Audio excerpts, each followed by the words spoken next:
안녕하십니까. 11월 29일 수요일 KBC 뉴스 구성공입니다.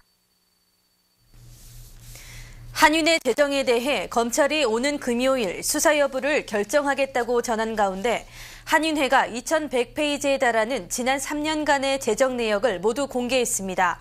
배혁 기자입니다. 한인회 재정 소송과 관련해 가장 이슈가 되고 있는 것은 한인회가 가진 은행 어카운트와 예산 집행의 투명성입니다. 한인회는 재판의 원고인 이성남 씨가 한인회 이름으로 개설됐다며 출처를 요구한 31개의 어카운트에 대해 통장 개설 날짜와 개설 목적을 공개했습니다. 31개의 어카운트 중에는 제26대 한인회가 출범했던 지난 2003년 7월 이전에 개설된 4개의 구자를 비롯해 평통과 선관위, 문화회관 관련 어카운트가 대거 포함돼 있었다는 게 한인회의 말입니다.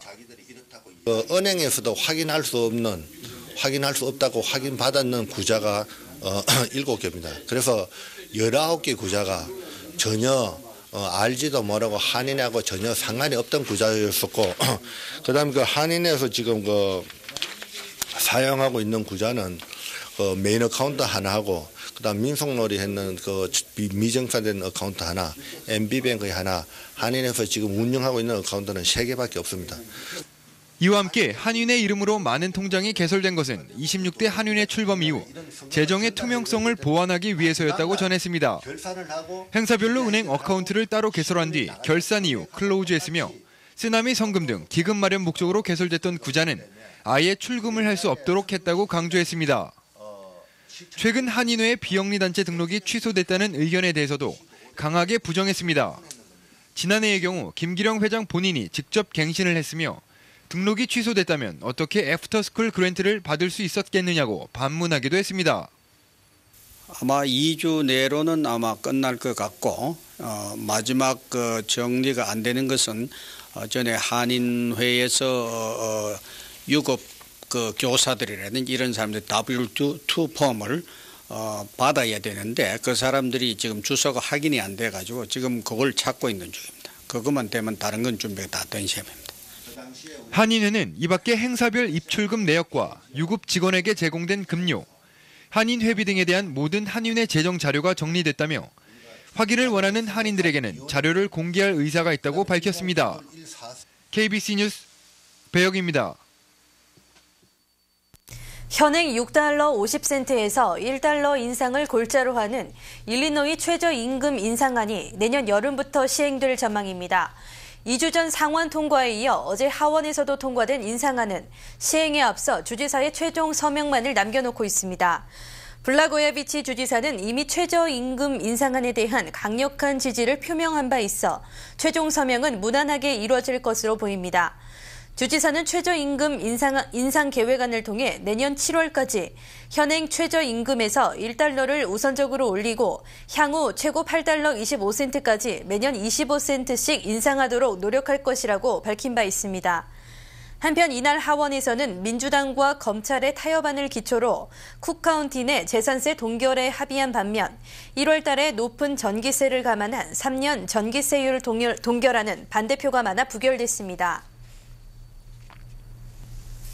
주택시장이 바닥을 쳤느냐 아니면 가격이 더 내려갈 것이냐를 두고 전문가들 사이에서도 의견이 분분합니다. 전국적으로는 사상 최대폭으로 집값이 하락했지만 일부 지역에서는 여전히 가격이 오르고 있기 때문입니다. 전국의 주택 판매 실적이 0.5% 늘어나며 8개월 만에 증가세로 돌아섰고 가격 하락이 주택 판매량 증가의 원인으로 분석되고 있습니다. 하지만 시카고를 비롯한 중서부와 캘리포니아 일부 지역 등의 중간 가격은 작년보다 2-3%씩 올라 소폭이지만 여전히 상승세를 보이고 있습니다. 전국부동산협회 수석 경제학자인 데이비드 레러는 최근 몰기지 금리가 하향 안정화되면서 주택 경기도 바닥을 치고 안정화 추세라고 분석했습니다. 앨런 그린스펀 전 FRB 의장도 주택시장이 최악의 시기는 지났다고 진단했습니다. 하지만 또 다른 전문가들은 여전히 주택 재고가 많고 가격도 더 떨어질 것으로 분석하고 있습니다. 벤 버냉키 FRB 의장은 주택 경기의 조정 양상이 심각하다며 한동안 집값 하락은 불가피하다고 밝혔습니다. 재외공관에 국민 등록을 한 해외 동포들이 한국에서 재외국민 등록부 등본을 발급받는 절차가 대폭 간소화됩니다. 한국외교통상부는 지난 20일부터 재외국민 등록부 등본을 고국 우체국을 통해 교부받는 우편 교부 제도를 실시하고 있다고 밝혔습니다. 종전에는 민원인이 등본 발급을 위해 외교통상부를 직접 방문해서 신청해야 등본을 받을 수 있었습니다. 이번에 개선된 우편 교부 제도는 크게 두 가지로 민원인이 고국의 우체국을 방문해 신청서를 작성하고 등본을 신청한 후 원하는 주소에서 받을 수 있습니다. 또 인터넷 우체국을 이용해 회원에 가입해도 인터넷을 통해 등본을 신청하고 원하는 주소에서 받을 수 있게 됩니다. 외교통상부는 특히 전산화가 되어 있는 재외공관에 국민 등록을 한 경우 등본 발급이 즉시 이뤄지며 우편 배달 시간만큼만 시간이 소요된다고 밝혔습니다. 전산화가 되지 않은 일부 해외 지역의 경우는 신청 후 우편 배달 시간을 제외하고 48시간이 더 소요됩니다. 잠시 전하는 말씀 뒤에 뉴스 계속되겠습니다. 문화회관 건축회 이사회가 총 20명의 이사 가운데 12명이 참석한 가운데 진행됐습니다. 참석 이사들은 동의와 제청으로 이사회 안건들을 무리 없이 통과시켰습니다. 건축회는 지난 27일까지의 재무보고를 시작으로 본격적인 안건 토의를 시작했습니다. 건축회는 투명한 재정 권리를 거듭 강조하며 한인사회의 수건 사업인 문화회관 건립을 위해 힘을 결집시키자는 데 의견을 같이 했습니다. 나일스에 들어서게 될 아시마트 측은 최근 한인사회 문화회관 건립에 지원 의사를 밝힌 바 있습니다. 관계자들은 구체적인 협력 방안을 모색하는 데 신중을 기하겠다는 입장입니다. 같이 앞으로 많은 상의를 해가면서 문화회관에 도움을 주시겠다니까 결국엔 시카고 문화회관에 도움을 준다는 것은 시카고 동포들한테서 얻은 이익을 갖다가 도로 시카고 동포에게 환원하시겠다는 그러한 그 철학에 정말 감사드리면서 저희들이 이제부터 이 일을 시작을 하겠습니다. 한편 윈드화랑 측은 건축회의에 보낸 서면을 통해 12월 한 달간 열리는 미술 전시회 수익금의 일부를 건립기금으로 전달할 의사를 전했습니다. 윈드화랑 측은 그림 5점을 입찰식 경매에 붙여 전체 수익금을 전달하기로 했으며 추가 15점에 대해서도 판매액의 20%를 건립기금으로 전달할 예정입니다. 이와 관련 이사회는 오는 12월 10일 리셉션을 계획하고 있으며 단시간 안에 이번 입찰식 경매 효과를 극대화할 수 있는 방안들을 논의했습니다. 문화회관 기금 마련을 위해서 여러 가지 지금 안건이 저희들이 활발하게 논의되고 있습니다. 그 중에 하나로 12월 10일 날 저희들이 윈드화랑 갤러리의 그 협조하에 저희들이 사일런트 옥션을 계획 중에 있습니다. 이날 이사회에 참석한 박연희 서울대 동창회장은 지난 동창회에서 모금한 $7,000를 건축회의에 전달했습니다. 건축회는 그간 크고 작은 정성이 더해지면서 건립기금 모금도 순조롭게 진행되고 있다고 덧붙였습니다. 문화회관 건립기금은 은행 구좌에 $83만, 약정 금액을 포함하면 $100만 넘어섰습니다. KBC 뉴스 안계윤입니다. 이민국에 접수된 이민 서류들이 대거 분실된 것으로 드러나면서 큰 파장이 예상됩니다. 의회 감사기구 GAO가 이민국의 신청 서류 관리 실태를 조사한 보고서에 따르면 올해 7월까지 14개 지역 이민 서비스 센터에서 무려 11만 1,000건의 각종 이민 신청 서류들을 분실한 것으로 나타났습니다. 샌디에이고 이민국에서는 지난 2005년 신청 서류의 21%를 분실했으며 올해 LA 이민국에서도 6%의 서류들을 잃어버렸습니다. 분실된 서류들은 비이민 비자 신청서부터 영주권, 시민권 신청 서류 등 다양했으며 분실된 서류들 중 일부에 대해서는 자격 심사를 종료할 수 없음에도 이민 수속을 그대로 진행해 서류 분실 책임을 피하려 했던 것으로 나타났습니다. 이민서비스국은 한 해 750만 건의 이민 신청 서류들을 처리하고 있지만 대부분이 종이 서류들로 다뤄지고 있어 분실 위험도가 높다는 지적입니다. 이에 대해 이민국은 5,500만 건의 서류들을 디지털 자료로 전환하는 작업에 착수했으나 작업을 완료하는 데에는 적어도 수년 이상이 걸릴 것으로 예상되고 있습니다. 정부가 일부 국가들에 대한 비자 면제 프로그램 가입 조건을 완화할 것으로 알려지면서 한국의 미국 비자 면제 가능성도 기대를 모으고 있습니다. 한국은 올해 비자 신청 기각률이 3%를 밑돌아야 한다는 조건을 충족시키지 못해 비자 면제 프로그램 가입이 무산된 바 있습니다. 부시 행정부는 컴퓨터 칩 장착 여권 도입 등 특정 조건을 갖춘 국가들에 대해서는 비자 기각률 3% 미만 조건을 적용하지 않을 방침인 것으로 알려졌습니다. 부시 대통령도 곧 의회에 이 같은 비자 면제 프로그램 가입 조건 완화를 요청할 방침이라고 밝혔습니다. 백악관 측도 새로운 보안 요건을 충족하는 국가들에 대해 비자 신청 기각률 3% 미만 조건을 없애는 조건을 의회가 충분히 납득할 수 있을 것으로 기대한다고 덧붙였습니다.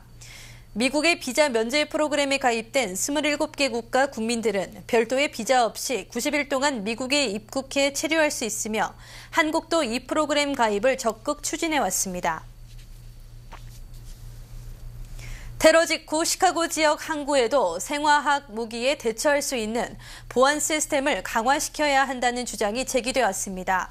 마침내 연방정부는 시카고 항구에 감시 보안 카메라 시스템을 늘리고 적의 침입을 미리 차단할 수 있는 최신 기술의 시스템 장착을 위해 $1,150만 지원할 것이라고 발표했습니다. 이에 따라 시정부는 시카고 항구와 미시건 호수 남부 일대의 가로등 재정비와 시스템 업그레이드를 위해 $750만 투자할 계획입니다.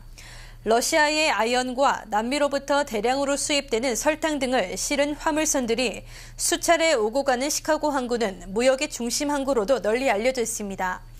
그러나 각지를 오가는 화물선을 이용해 각종 화학물질 또는 방사능 물질을 이용한 생화학 테러에 무방비하게 노출돼 있다는 우려의 목소리가 높았습니다.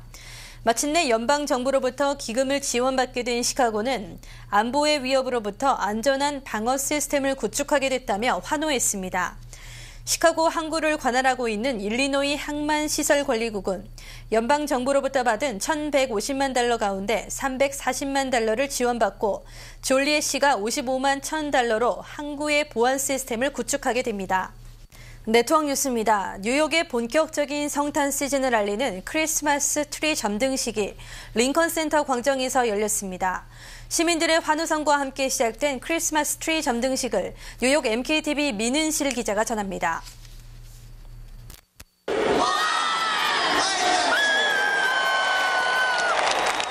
뉴욕의 성탄 시즌을 알리는 트리 점등식이 열렸습니다.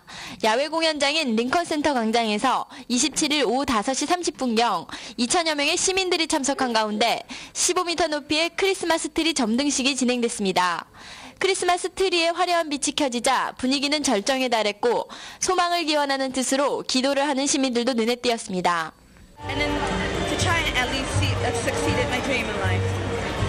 Yeah, first of all, we wish our health and my family the health and a little bit of money.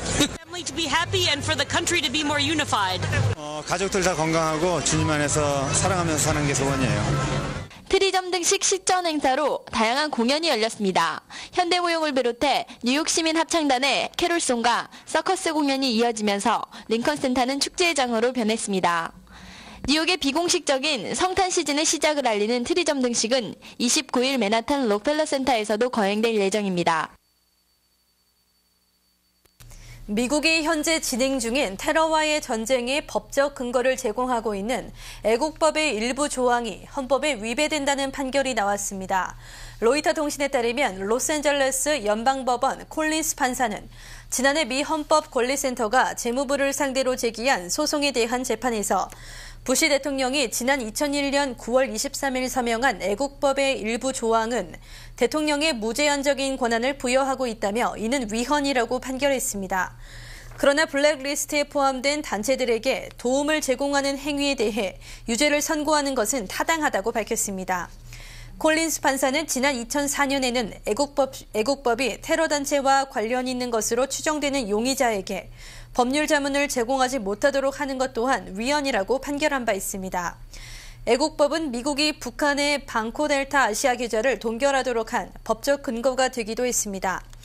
이번 소송을 제기한 헌법권리센터 데이빗 대표는 판결 후 성명을 통해 애국법은 부시 대통령에게 무제한 권한을 부여한 법이었다며 이번 판결은 테러와의 전쟁을 하는 경우라고 제한되지 않은 집행 권한과 기본적인 자유를 유린하는 것은 허용될 수 없다는 것을 의미한다며 환영 입장을 밝혔습니다. 오늘 서울 외환시장에서 원달러 환율은 어제와 비교해 0.3원 떨어진 매매 기준율 930.5원의 장을 마감했습니다. 현재 환율로 미국에서 한국으로 송금할 때는 달러당 921.4원, 한국에서 미국으로 송금할 때는 939.6원입니다. 한국에서 달러를 원화로 바꿀 때는 달러당 914.22원, 원화를 달러로 바꿀 때는 946.78원입니다. 오늘 뉴욕 증시는 3분기 경제 성장률이 상향 조정된 가운데 경기 침체와 인플레 우려를 완화한 데 힘입어 상승세를 나타냈습니다. 이에 따라 다우존스 산업평균 주가지수는 어제보다 90.28포인트 상승하면서 12,226.73포인트를 기록했으며 나스닥 지수도 19.62포인트 올라 2,432.23포인트에 마감했습니다. S&P 500 지수 역시 12.76포인트 상승해 1,399.48포인트에 장을 마쳤습니다. 날씨입니다. 오늘 시카고는 하루 종일 비가 내렸습니다. 낮 최고 기온은 63도를 보였으며 바람은 서풍이 9마일대로 불었습니다. 오늘 밤에도 비 소식은 이어질 것으로 보입니다.